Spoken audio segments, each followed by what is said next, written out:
From Luna for Good, I'm Danny Green. This is Crypto Changemakers, a podcast where we hear from social entrepreneurs, creators, and artists who are using blockchain technology and NFTs to do good in the world.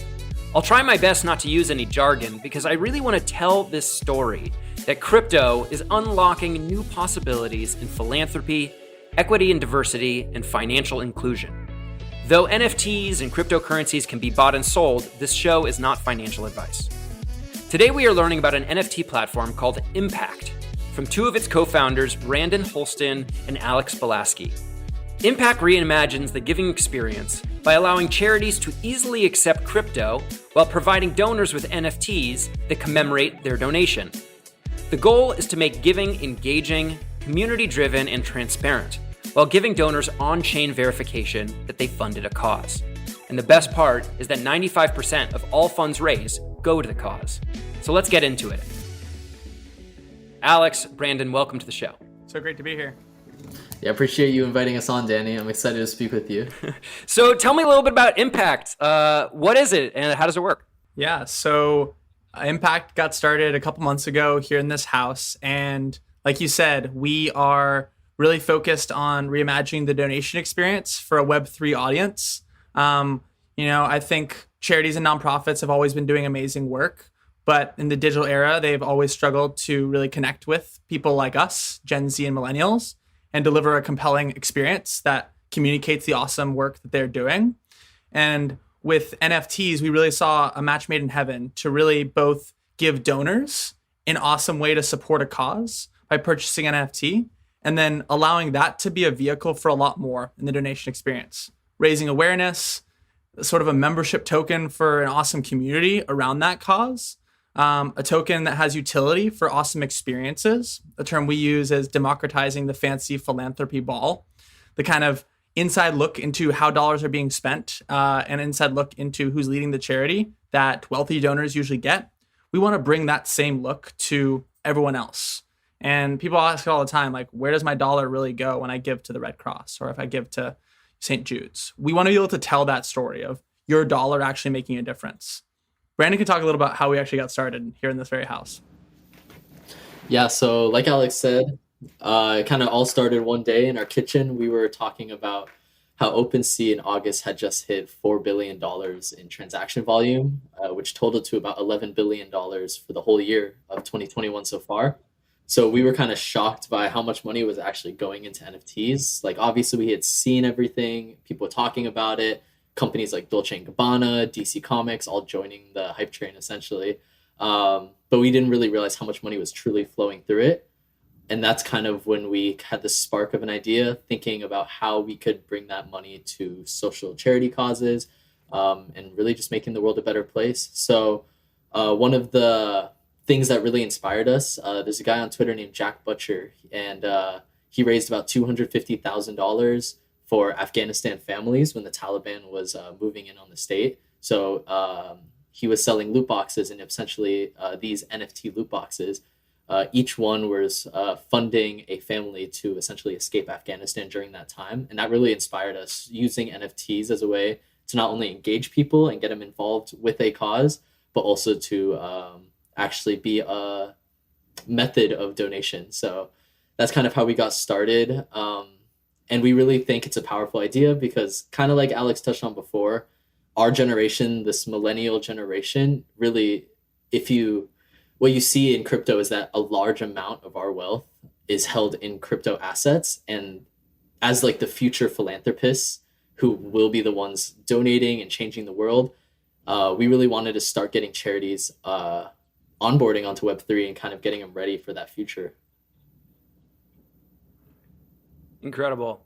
Super inspiring what you guys are doing and how you're thinking about it. So you've mentioned a couple times, like, in this house, are you guys roommates? Did you guys build this together in the home?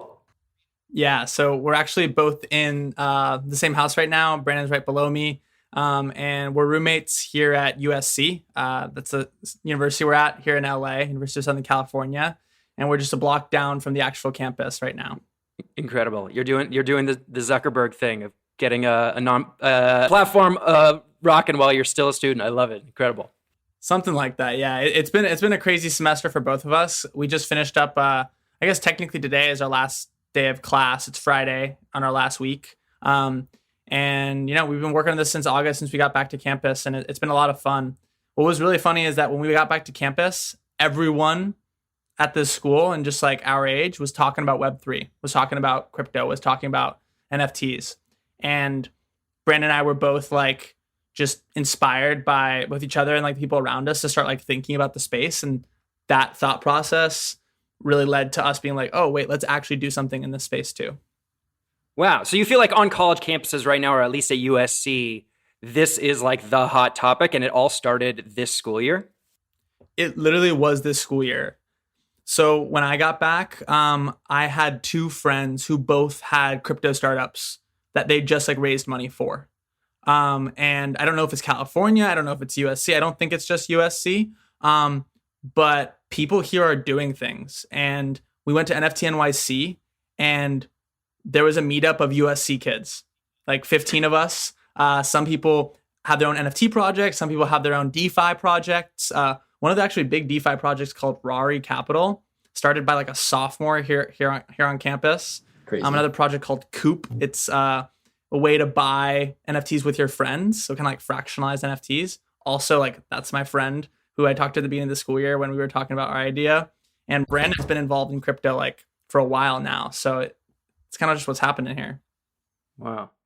Tell me about like your crypto stories. And so Brandon, you've been in crypto for a while. Like, how did you get involved? When was it, and what inspired you to? Yeah, so I kind of joined the hype train the same time everyone else did. When COVID was happening, everyone's kind of stuck at home, not really sure what to do with your time. And one of my closest friends here at USC he started trading crypto a lot. And he was doing really well for himself. And when he first told me, I kind of wrote him off. I was like, oh, I'm not that interested. It sounds like a scam, et cetera, the usual excuses. And then he comes back to me the next, like a week later, he's like, dude, I made like 15K. And I was like, there's no way you just did that. So I started looking into it more and more. Not only got really, really interested in like DeFi protocols and tech, but also just into trading as well. So I kind of did a lot of that for a year, probably from August until about May of last year. I was doing a lot of trading during COVID quarantine school. And that's kind of how I started. And it was a really great experience. I learned a lot about different crypto protocols, about all the different layer ones. So I have a pretty deep understanding of the space. And so moving now, working on our own project is really exciting. And I feel pretty blessed to be able to like work in such a cool space, something that really interests me. What inspired you guys to focus on philanthropy or giving for your platform when thinking about getting into the Web3 space? Yeah, so it kind of honestly connects like how I got into this, because I honestly didn't touch crypto until August of this year. Like I tried getting him into it for a much longer time before that. He did. And I would always be like, nah, I don't want to spend time on that. And for me, it was my first smart contract that really got me into it. So in August, like I'm a developer. I study computer science here at USC. And I took a quick course to learn how to build smart contracts. So I was like, oh, that's cool. I didn't know you could actually program on the blockchain. So I did that. And that's really what sent me down the rabbit hole. I realized what a smart contract was, what a decentralized app was, and what the potential of technology built on a blockchain really was. And the first thing I kicked around was a voting app. I was trying to build like a decentralized voting app that would allow, digital elections to happen. And that's really kind of the intersection that's really interesting for me. Like, civic tech, philanthropy tech, things that focus on causes, whether that be, government or third world or hunger, things like this. I was reading an article about how the UN was using blockchain to distribute food aid.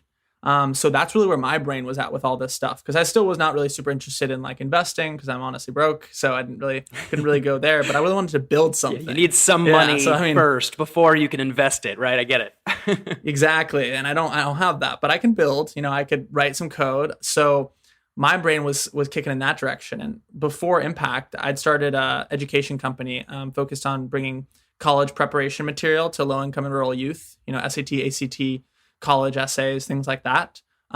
So I had always wanted to build something in a space that was like pretty close to humans. And Brandon can tell you a little bit more, but like we thought that NFTs were not necessarily 100% aligned with what was best for the planet, and we kind of wanted to bring them into that light. Are you selling NFTs, or are you giving NFTs away for someone making a donation to a charity? Can you explain that a little bit more? Alex, you want to touch on this one? Yeah. So basically, I think our model is really focused on reimagining the donation experience. And what that means is you donate and receive an NFT in return. And that NFT is really a commemoration of your donation, potentially something really cool, and something that acts as a utility and membership token moving forward. So with our first drop, that ended up becoming a really iconic bracelet. And we'll talk a little bit more about our first drop in a bit. But with any cause, I think you can find something that is really associated with that cause, with that charity, with that movement, and make it a commemorative item. In the same sense that when you go to vote, you get the little I voted sticker. That's what our base NFTs are kind of modeled after, right? Like this commemorative token that shows that you voted, and that is limited in supply for the small group of people who want to join that cause community, who want to really be those like important donors funding that specific cause. And those NFTs are honestly, we believe, a lot better than a lot of the PFP NFTs. So they're cool in their own right. They're awesome to hold. And we've done a lot more with them, with allowing them to be wearable in Decentraland, which is, we'll talk about that a little bit. And a lot of other cool things that you could make that commemorative item still be something that's worth holding in its own right, even though it is still a commemoration of your donation. So that's kind of our model. And like we said before, 95% of that, 95% of your donation is actually going to the cause. And that 5% is really what lets us create the NFT, create the website, bring on partner artists, host events in Decentraland, and bring you that really awesome philanthropy experience. Amazing. And you mentioned is like a profile pic of an NFT, right? These collections that have like 10,000 different items and people use them as their profile pic. You're saying there's another way to think about NFTs here that can be a commemorative item for your donation. I love thinking of it like the I voted sticker. I think that that's really creative. Yeah, 100%. It really is that like POAP model. Like if you heard the proof of attendance protocol, where you go to a conference and you get your little badge. We took that and we thought it could be a lot cooler. It could really be about membership. It could be about utility. Because I don't think having a bunch of like POAPs necessarily in your wallet is what we want. But I think there is something cool about commemorating big events with an NFT that intrinsically is cool to hold and then gives you a lot more than just holding it. Because I think that's where NFTs are right now. They're all just about like holding this token in your wallet and maybe putting it as your profile. But they really can be a lot more. They can be an access token to an experience. And that's really what we're creating with philanthropy. And what I think is the other value added by these NFTs is what you see, like we touched on profile picture NFTs. What we see with a lot of those are these really strong communities built around it. But that's exactly what it is. It's the community that is like really strong. Bored Ape Yacht Club, Gutter Cat Gang, Cool Cats, all of these NFTs are the real selling point, and the real value, the price that you see is attached to these communities, to the events, etc. It's not necessarily the picture themselves. And that's why we didn't necessarily want to go like a profile picture route for our NFTs, more commemorating the donation, like you said, like an I voted sticker. And like Alex touched on, just kind of being able to access these communities focused around philanthropy.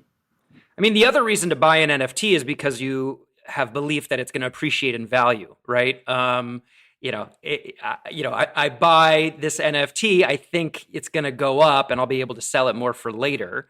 Do you think about the NFTs being offered through Impact in that same way in terms of an appreciation of the token, or differently? Is it more are you thinking of it more as a POAP, which I don't understand as kind of having value, as more as it just being kind of a commemoration, something that commemorates an event or an experience? Yeah, so we think about it as a little bit of both, right? It still is a donation, and we've been able to work to some degree, both now and in the future, to bring tax deductibility into the mix because, when you make a donation to a charity, you should get a tax deduction. But at the same time, the NFT is of limited quantity, right? It does give you a boatload of awesome benefits. It's one of the few to actually have done that. And it really is a symbol of your support. So really what the secondary market becomes for our NFTs. Our NFTs are minted on Polygon. It's actually really cool. You pay with Ethereum and you get it on Polygon. So you don't even have to like do all the tricky steps normally required to buy things on Polygon. So the only gas you pay for our NFTs is what it would cost for you to send your Ethereum to anyone. So that's been a really awesome feature we've been able to bring to make it really usable. Like everyone has their money in Ethereum, and you pay with Ethereum. It gets minted on Polygon. So that Polygon NFT can still be on OpenSea. And really then what it becomes in the secondary market is someone who didn't get to donate that first time. This is where the awareness element, like we're spreading awareness by creating this community of NFT holders who are supporting that cause. And now when they put those on their OpenSea, someone else is like, oh, wow, I never heard about that cause. I want to support it. They can then buy it on the secondary market. That royalty goes back to the charity. And now they can like be part of that chain of succession of supporters. So it's not really about the value of that as far as, it popping. It might, but what really it's about is about creating that awareness and that chain of succession of like, you're like, oh, that's an awesome cause. Like I should have donated. You still can by buying the NFT on the secondary market. And the really cool thing with OpenSea is you can kind of see like that chain of succession. You basically can track everyone who's essentially supported this cause throughout time. And as time goes on over like several years, if they continue to be traded, you'll have a giant list of everyone who's ever supported, the amount of money they essentially donated to the cause. So we think it's like a really cool way to go about it. Yeah, I mean, you just said so many things that I kind of want to break down. I'm so curious about. So, just on the purchase of a secondary. So, these NFTs will exist. I'll be able to see them on OpenSea. I'll be able to purchase them on OpenSea with Ethereum as well. Not just with the Polygon token called Matic. Yeah. So when you mint from us, which is where the primary donations happen, you pay us in Ethereum, and later we're going to be accepting Bitcoin and other tokens, and then it mints it for you on a Polygon address. And the whole thing is that Ethereum and Polygon, if you have a MetaMask wallet, your address is the same on both networks. So without even you knowing it, like some people haven't used Polygon before, that shows up in your Polygon wallet, but you just paid us with where you have your money, And then on OpenSea, it's also buyable with just straight Ethereum. That's incredible. For people who are less familiar with this, one of the big challenges around blockchain technology, Bitcoin and Ethereum as well, is the proof of work model that is very energy intensive and therefore not so good for the environment. And so there's these other side chains or layer 2 chains, L2 you might hear it called, like Polygon, which uses a lot less energy and is therefore better for the environment. And it also costs less transaction. There's less transaction costs. There's less fees associated with it. And so what we're learning here is there's a way that you can actually be leveraging the side chain of Polygon, meaning it's reducing your gas costs, it's reducing the impact to the environment, and yet you're still able to use the primary NFT currency, which is Ethereum. Did I get all that right? Exactly. Exactly. And honestly, we're so surprised that no one else has done this because we were like, from the start, we wanted to make this an experience that someone who's never used crypto before could use. And in later launches, we'll be even allowing you to use credit cards, but still everything happens on the blockchain. And we give you a real address because we don't want to keep anything locked down. But with this first launch, our simple step to make it super usable was like, wait, like, do we want people to bridge to Polygon, then use Matic, and then use USDC? No. What does everyone pay with? Ethereum. Pay us Ethereum, mint on Polygon. Super simple. I mean, I'm really impressed to hear this. Because I don't know why more people aren't doing this, right? Like, I don't know, man. I don't want to be buying. Again, I'm not interested necessarily in buying NFTs in the Polygon cryptocurrency, which is Matic.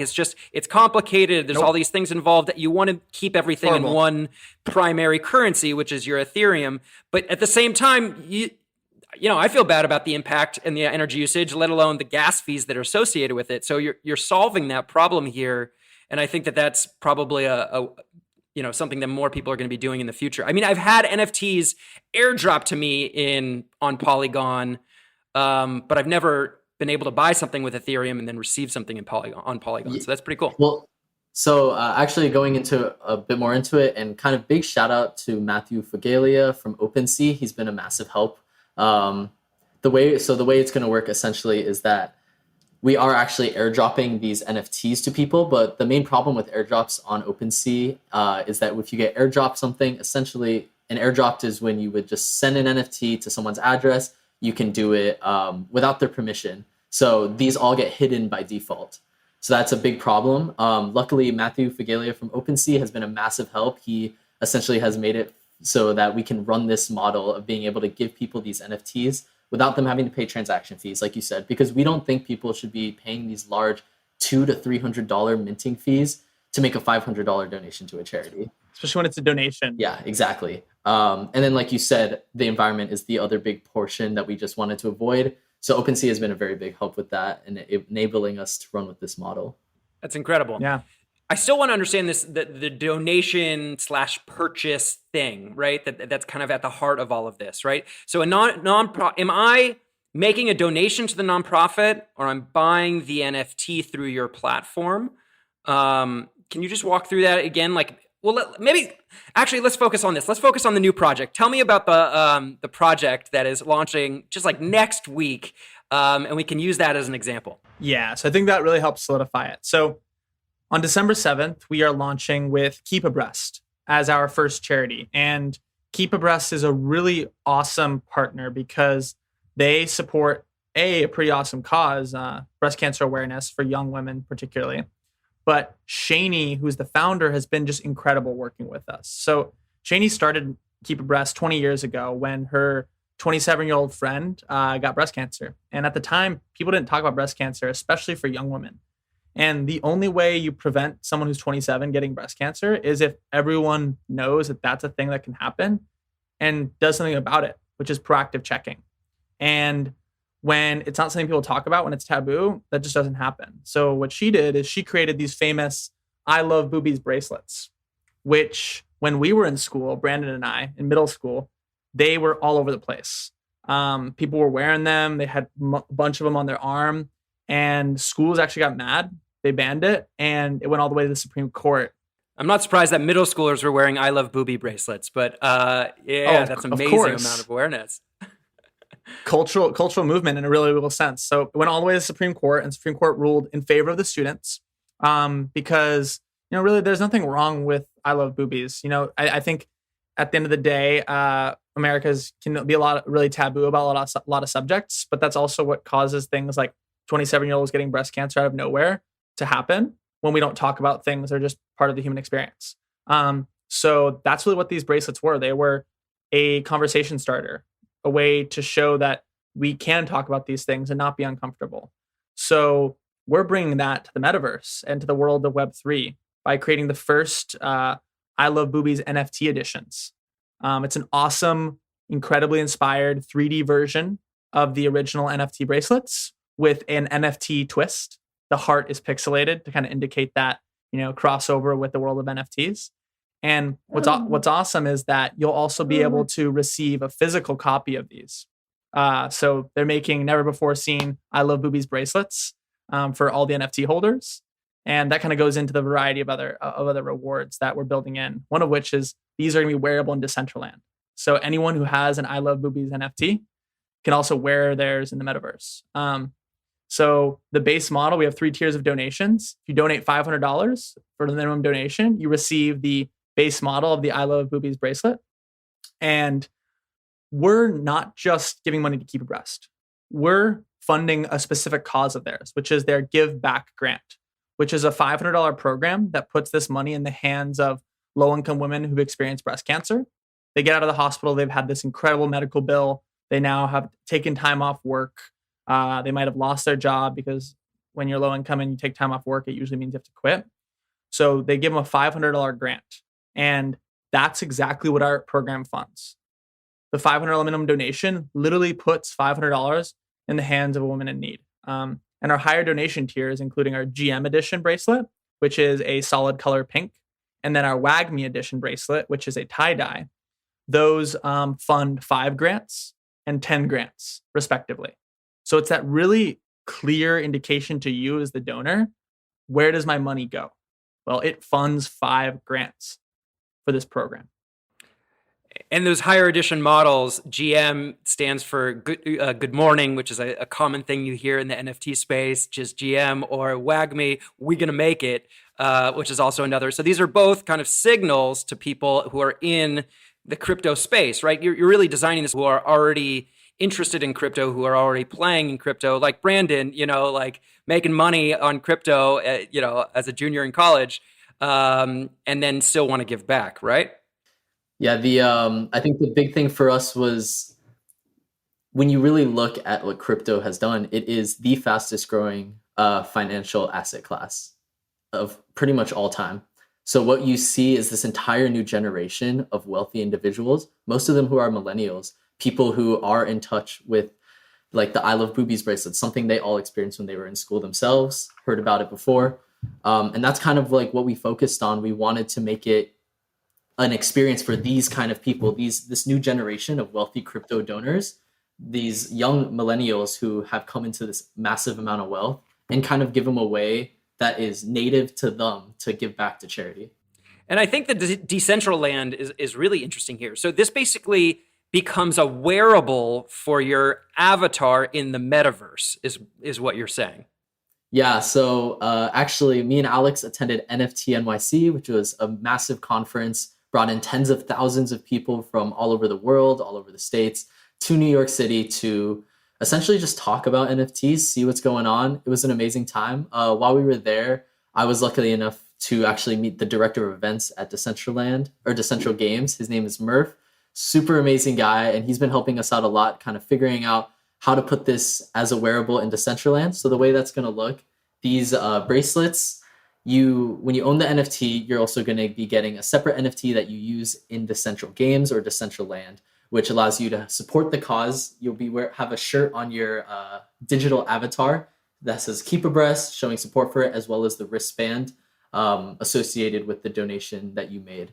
So we think it's a really cool way to and it's really the first way to kind of show support for a charity in the metaverse. So that's something we're super excited about.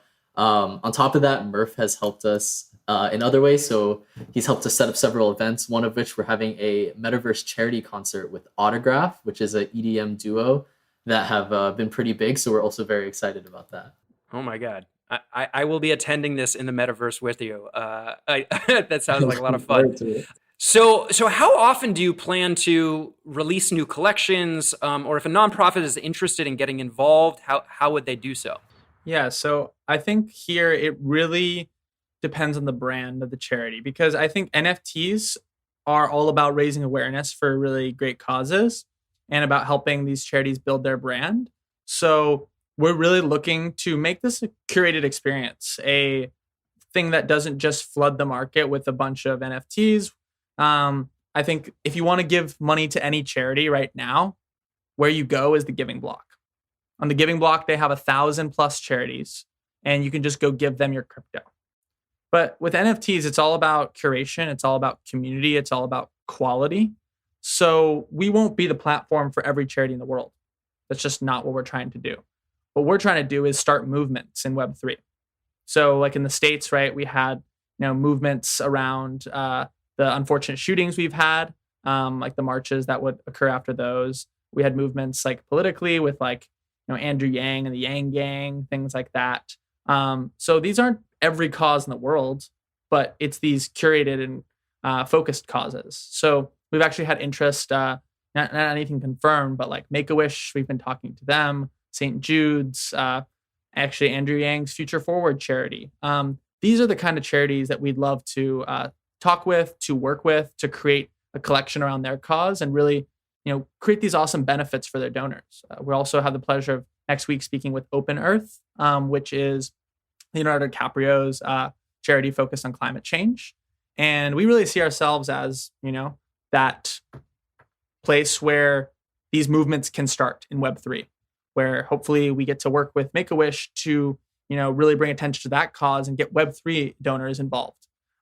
So every couple of months, I think, is going to be what we're planning to do.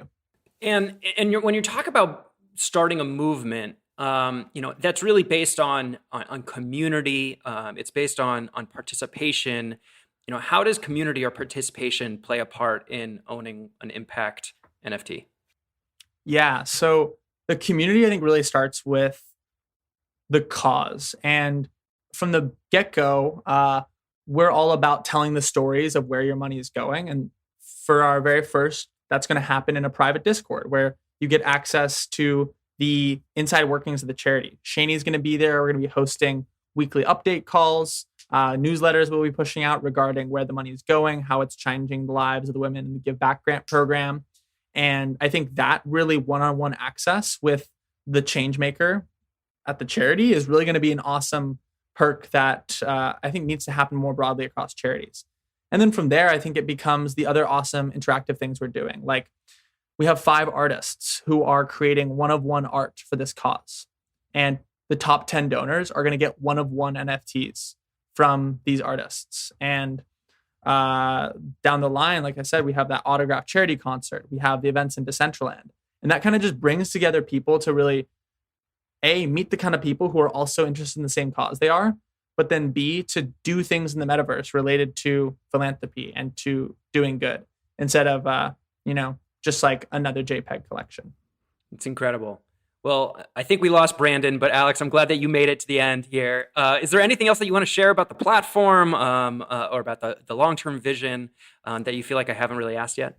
Yeah. So, I mean, as far as long-term vision, like we're going to be building a lot more than just NFT fundraising for charity. That's actually something that we're really passionate about. I think we start with NFT fundraising for charity. It's a great place to build our ethos, to build our brand, to really get awareness. And then we have a lot of awesome ideas to just bring good to the crypto ecosystem more broadly. We're really interested in DeFi and in DAOs, and we'll be building some things to really enable DeFi for good, to enable any cause to build the kind of tooling they need to organize around in real life events. So these are all things that we're thinking about and that we're really passionate about building. And I think NFT for fundraising for charity is just our start. That's incredible. Well, Alex, Brandon, thank you guys so much for being here and educating us. And this is just the beginning. Again, you guys haven't even launched the first project that's coming next week. At least when we're recording this, you might probably, if it's already launched, maybe there still might be some of the NFTs that are still available, so you can still take a look. Guys, thanks so much for being here. Only 230 of those in total. So that's going to be exciting to see who picks those up. Very, very excited. And, even if the NFTs are sold out by the time this comes out, I think a big thing is that we want to focus on is kind of spreading the word about the cause itself. One of the big things with breast cancer, especially among young women, is that you can improve your chances of avoiding fatality by over 90% by just catching it early. And that is like one of the big things that Keep Abreast wants to focus on. And we kind of want to spread that awareness about the cause, about the hardships that come along with it. So, worst case, NFTs are sold out. At the very least you can do is just spread word, just raise awareness.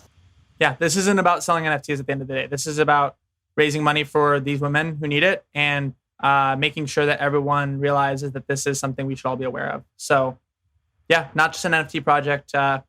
We're trying to do a lot more than that. And how can, if people want to be in touch, how can they be in touch with you guys? Yeah, impactapp.xyz is our domain where you can see our first cause and our causes to come. That's where you can mint the NFTs as well, make your donation. And then impact_XYZ on Twitter is where we engage with the community. It's where we have our Discord link and everything else that you can get involved, hear what we're up to, and see what our future plans are. And then hope to see everyone December 6th in Decentraland, December 14th in Decentraland with our charity concert with Autograph, and a lot more to come. Thank you guys so much. Really appreciate it. Of course. Great to be here, Danny. Thank you, Danny.